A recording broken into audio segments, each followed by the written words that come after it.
I'm Roniel. I'm DaRon. There are, so of course, I do private investigatory work. I do digital forensics. I run investigations and interrogations for the government. And what's the thing where you're nice to someone? Interviews. Yeah, that one. Interviews for the government. And you meet a lot of seedy people. I find it funny. So, somewhat recently, we were doing a pedophile case. This individual, there was a big roundup actually in our area. The FBI went through and hit a whole bunch of people. Actually, there was a martial arts instructor from our area who got hit for having, Wow. yeah.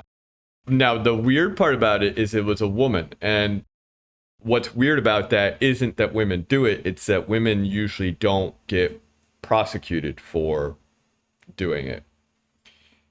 Typically, Wow.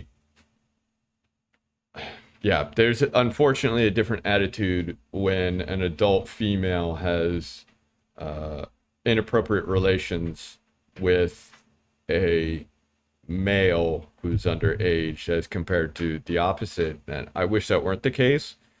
But so as part of this roundup, we got a few different cases out of it and a few different individuals. And one of them was this guy. So you'll love this. I get this report, we do discovery. So discovery is when you have a case, you can basically go around collecting evidence. Right now, this evidence, you can, for example, have judges issue subpoenas and a whole bunch of other stuff, and you collect your witnesses up, get witness testimony, you issue subpoenas to get whatever data you need, all this other stuff. So discovery is kind of like a fact-finding part of the entire thing. And we can, as part of this, request what the government the data that the government has, that the prosecutor has. And so we requested from the government everything that they were going to use as part of this case, all the evidence that they had against this individual. I hadn't talked to the guy yet. We hadn't done anything like that. I was only aware that Google had notified the government that there was this problem. And so the government went through and they raided his house.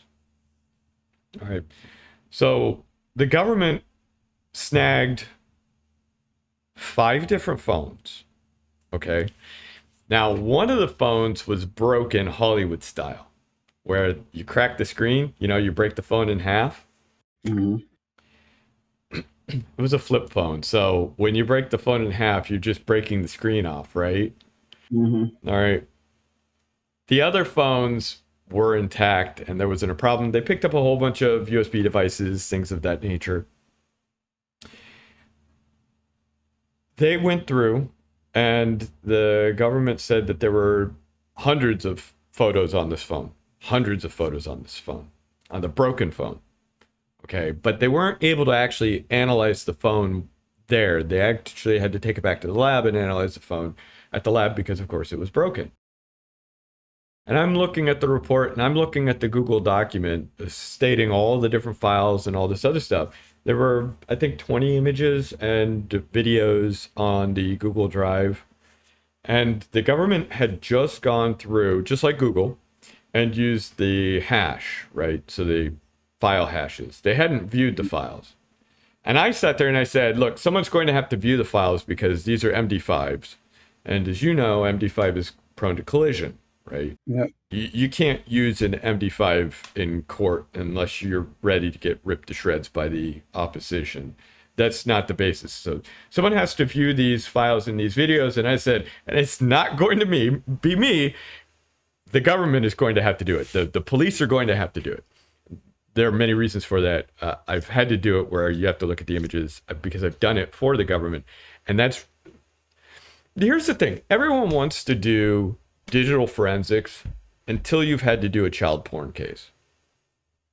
That will kill your love of doing it. And I've told numerous people that, you'll see online all these people, oh, I want to do digital forensics. I want to do digital forensics. And I keep going, yeah, it sounds sexy until you have to do the really unpleasant, nasty cases that nobody wants to do. Somebody has to look at those images. It's not going to be me.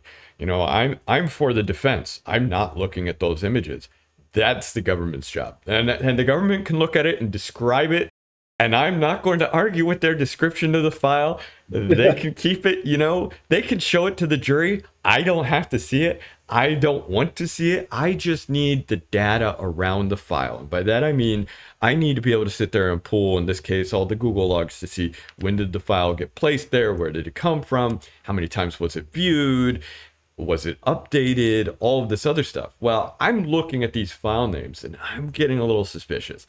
I'm like, okay, this looks like, because there were only a few and they were scattered over a period of different time periods. I said, this looks like someone was looking at something. They were logged in on their phone. They downloaded it. They didn't realize they were in Google Chrome. They downloaded the image. And of course, it automatically got put into the cloud, because they were very clearly the file names from that process. But the government didn't find any files on any of the devices except for the broken phone from 2019. And I sat there and I said, you guys are missing a device. There is something somewhere. Everything was from his IP address, but that doesn't mean much. Right? As you know, just because it came from your IP doesn't mean, number one, you did it, and it still doesn't tie it to an individual. See, here's the big thing. He wasn't the only one who lived in that house. He was renting, and there was another woman there. But there was a woman there, I should say. And they didn't touch her computer. Like, why didn't you take her computer? Why did you only take his stuff? I've never seen that before. It was very strange. But that goes actually back to the discussion about how I was surprised that they actually charged this martial arts instructor in this area with having sex with multiple underage males, 14, I think 12, 13, 14, 15, 16-year-olds. I'm surprised they even prosecuted it.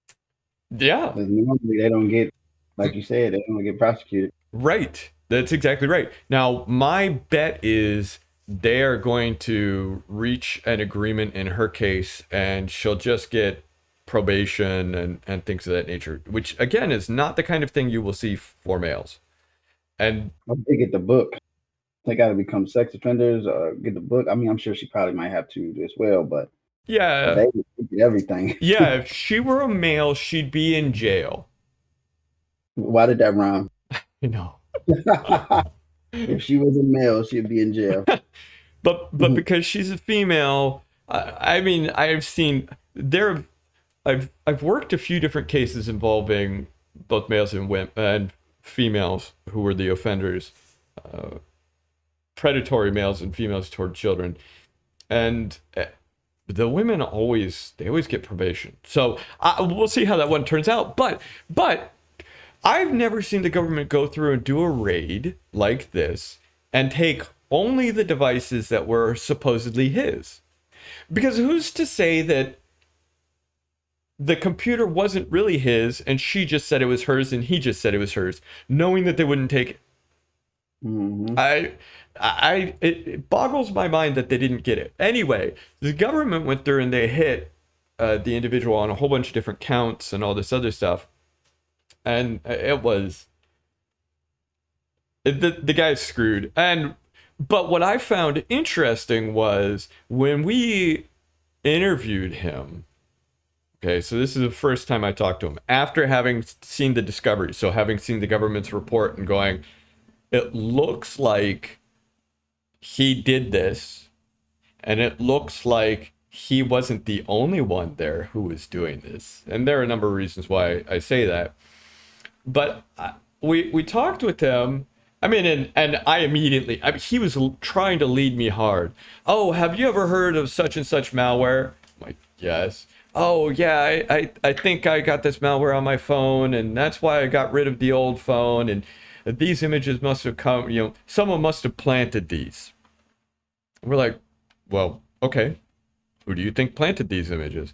Oh, I don't know. Maybe it's my this woman's ex-boyfriend because I threatened him, and he's in the Navy, so he must be capable of doing all this stuff.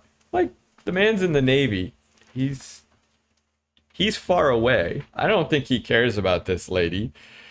And more importantly, what do you think people in the Navy know? I mean, more likely than not, he's sitting bored out of his mind playing cards on a frickin' ship. And the internet on those things is not great. He couldn't be looking up anything because it's all monitored anyway. What do you think is happening from there? He didn't know that I have the experience that I do with the military and the government and all this stuff to sit there and immediately be like, okay, that's bull. That's just throwing smoke. And his malware thing was also bogus. But he kept trying to lead the whole discussion with oh, well, someone must have cloned my SIM card. Like, okay, but to have done that and to have spoofed your IP address and they allegedly put malware on your phone and all of it was so hard to listen to, but it's my job. I'm listening to him and I'm trying to pull all this data, but he's spending the whole time trying to lead me on. And we walked away, my business partner and I and his lawyer walked away, and when we were done, we got together and we all, we had a quick discussion. So what'd you think of that call? What'd you think of that interview? And he did it. He's lying. I mean, and all three of us were like, yeah, he did it. He's lying. And the whole thing was blowing smoke. So that's, I think, one of the most important things that people really have to understand is, at least when you have someone who's been doing that kind of stuff for a while, look, the lawyer was not technical at all. And even he knew what was up. Even he knew that it was all bogus. And I didn't even have to say it to him. He asked me, and I said, yeah, that guy's lying. And he's like, oh, thank goodness, because I really strongly thought he was lying. And I said, yeah, he was leading me the whole time. And none of the stuff made sense.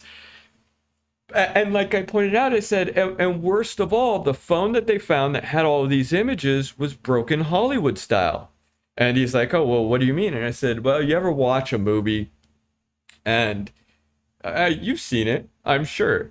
They're like, oh, I finished this call on this burner phone and I take it and I break it in half and I just throw it in the trash. I said, that's exactly how this phone was broken. I said, somebody watched way too many movies. This guy thought that was all he had to do and no one could retrieve the data. I guarantee when he found out that they had pulled hundreds of images from that broken phone, he was shocked. But all he did was break the screen. Yeah, he didn't think so. He didn't know that the screen is just, it doesn't matter if you break the screen. It's just a screen. Yeah, it's just the screen. The data. It's not what's stored on there, the memory and stuff like that. Like, come on, man. That's right. That's right. Okay, so after all of this, we sat there, we had him take a polygraph, and he failed the polygraph, right? As one would expect. Yes. No, man. He should have might as well just told the truth after when they pull that out. Like, they're going. Well, and that was the thing is he fails the polygraph, and then he goes around. First of all, he came up with all of these excuses as to why he failed it. And they were all bogus. Clearly, again, I think it was similar to the other stuff where he clearly had done some. Here's the thing. I'm sure you've had these discussions where you talk to someone and they're using these technical words, and you're like, I know the words you're using, but you're using them all wrong. It sounds like someone looked them up on Google. Well, that was my interview with him. That's how that went. And then that's what happened after he failed the polygraph. It was the same general thing where it was very clear he was using all these technical terms and coming up with all of these excuses as to why he failed this polygraph exam from the best polygraph guy in the entire state, possibly in the whole region. The super famous, been doing it for a really long time, FBI special agent guy. And I'm like, this doesn't look good for you. But he then went through and told people that he didn't fail it, that he had actually passed it. And he told a few other people that it was inconclusive, right? And then after that, he sat there and he was having a discussion with his lawyer and with my business partner. And he was like, oh, and they told him, they flat out said, look, let's be honest here. We need to get a plea deal. You need to just admit guilt and we need to move on. And the guy was like, at least DaRon believes me. And I'm, but why would he call you that? You hate that, right? So. Exactly. Thank you. And I'm like, oh, he is so lucky I didn't hear him call me that, because I would have just gone off on him. First of all, I didn't believe him, but he didn't know I didn't believe him. And secondly, like you said, I hate that name. I hate that name with a passion. You know, if you're going to act like you're all buddy-buddy with me when you're not, at least don't use the one. I will respond to any name. You know this. People will call me all kinds of, hey, David. And I'll respond. My name's not David. I've been called Bob. I will respond to Bob. I will not respond to that name. Wait, hold on. People called you Bob? Yeah. Bob from DaRon. I don't get it. Like, I hate when people call me Ronnie. I will not, you know my real name. I don't like that. So, like, but people call me Ryan. They call me all type of shit. Like, I don't even know where they got it from. But anyway, regardless, that's just basic respect.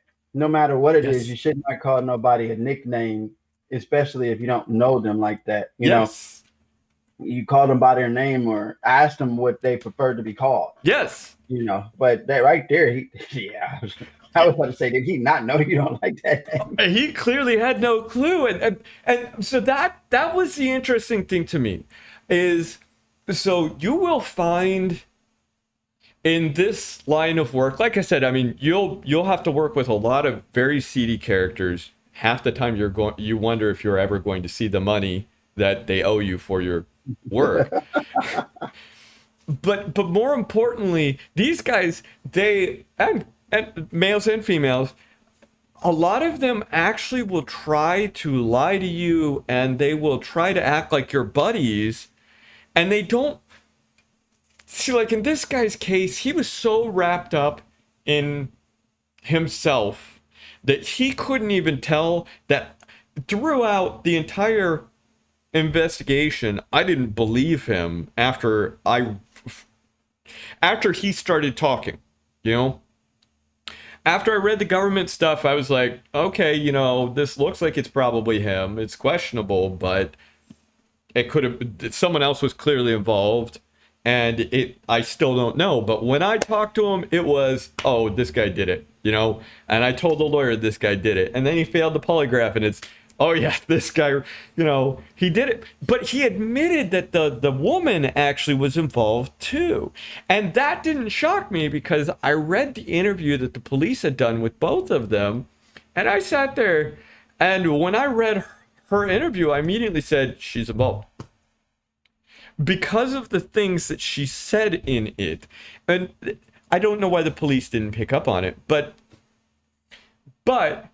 so to end off on this, really one of the big points in this particular story is just letting everyone know that if you want to become a digital forensics professional or you want to do anything like this, there is actually a fairly good probability that unfortunately you will have to deal with this kind of stuff. And it's something to ask yourself, do I have what it takes? Because it's very hard. You have to remain impartial until the evidence points you in a direction. And I said evidence, right? Not just your feelings. Like I said, when we got discovery, I was like, this doesn't look very good for him. But after we had the discussion, and then after the other stuff, it was nail in the coffin. He was done. I knew he was done. Everyone knew he was done except himself, right? Yep. And this guy actually he intended to fight it. He intended to fight it the whole way, regardless of what the lawyer was telling him. And his lawyer was doing his job and saying, you need to plead out. You need to plead out. Just ask yourself, hey, yeah, it's really cool. There are a lot of neat things you can do, a lot of neat things that you will do in this field, but there's a side of it that will haunt you forever. A side of it that you will that will make you sad. It will make you very sad. It will make you very mad. It will make you a lot of very negative feelings at the same time, because you don't get to pick and choose more often than not. In fact, actually, I have more freedom than most people do, because it's my own business.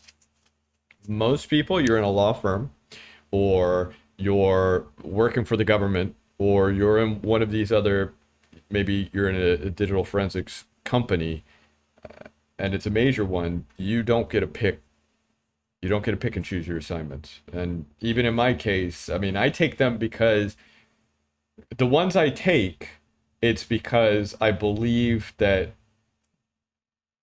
this person may not have done it, or I'm helping the government when they have a weak case or something like that. And that's it. And I've only done a few, and I don't want to do, like I said, I refuse to look at the pictures. I refuse to watch the videos. I told the government they would have to do it. I'm not going to. And I'm not going to see it in court. But that's very rare. You're usually not going to have that, I'm going to say, luxury.